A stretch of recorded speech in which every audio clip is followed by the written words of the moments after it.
प्यारे अजीज़ दोस्तों, दुख के साथ अगर दुखी होंगे तो और ज़्यादा दुखी होंगे, लेकिन दुख को दुखी करेंगे तो आपको फ़ायदा है। आज की गज़ल का उन्वान है फ़ायदा है।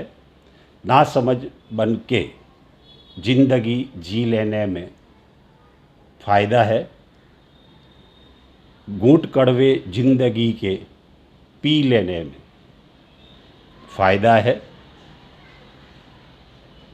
चेहरे पे प्रदर्शित हो गई तकलीफ़ तो चेहरे पे प्रदर्शित हो गई तकलीफ़ तो लोग पूछेंगे, उस पल होठ को सी लेने में फ़ायदा है।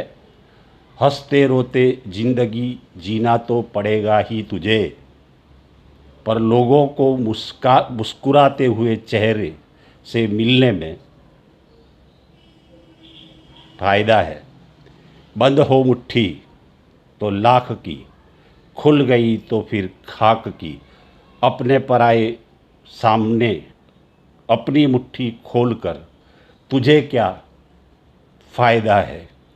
ज़िंदगी का मतलब क्या है, अगर कोई पूछे तुझे तो उस वक्त चुप रहने में ही तेरा फ़ायदा है। दूसरों की ग़ीबत तेरे सामने कोई करे या किसी की खानगी बात तेरे मुंह पे वो करे तो उसकी खानगी बात, अपनी खानगी बात उसके आगे न करने में फ़ायदा है, क्योंकि दूसरे की बात अपनों को कहता है तो अपनी बात वो दूसरे को कहेगा ही।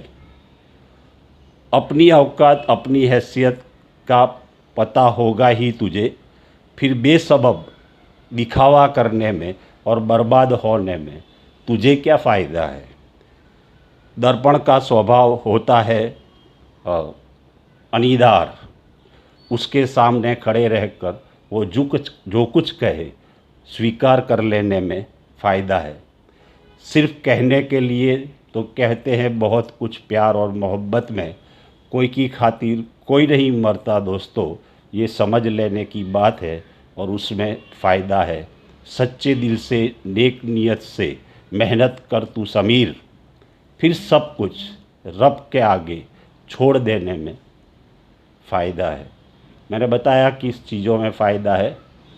आप इस फ़ायदे वाली बातों को याद रखें, कोशिश करें, अमल करें, क्योंकि ज़्यादा लोगों के सामने कहने से अपनों को कोई फ़ायदा नहीं। हमारी व्यथा सामने वाले के लिए कथा होती है और वो तीसरे के आगे जाके हमको रुसवा करने की कोशिश करता है। आप खूब समझदार हैं मैं क्या कहना चाहता हूँ। रही ज़िंदगी तो फिर मिलेंगे, तब तक के लिए इस समीर को आपकी दुआओं में याद रखना। फ़ी अमानुल्लाह, जज़ाकल्लाहु खैरा, खुदा हाफिज़, सब्बा खैर।